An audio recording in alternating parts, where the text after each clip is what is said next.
Resurrected Bites is part of a fast-growing philosophy of pay-as-you-fuel cafes which tackle food waste and poverty at the same time.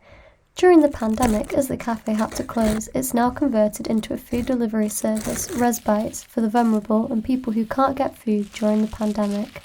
Obviously, I had no idea when I was starting the cafe, the first cafe in January 2018, that we'd be in this situation come March 2020, but I'm so glad that we had all the mechanisms in place, that we were able to respond very quickly to a crisis, and the number of people who have said that they literally would have starved if we hadn't been able to bin there.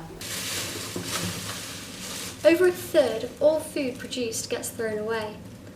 When food's thrown into landfill, it produces methane, a potent greenhouse gas, which further progresses global warming.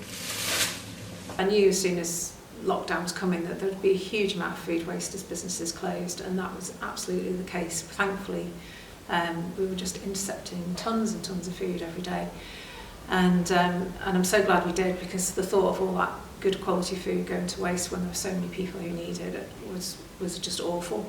People don't often associate Harrogate with poverty, but in reality there are a lot of people struggling, and there isn't as much support available as there are in more urban areas where there is more deprivation expected. Lots and lots of new cars, lots of lovely big houses. You don't think people are poor. There are families where parents were employed, but lockdown has either made them go on furlough or they've lost their jobs. That's been a real awakening for me.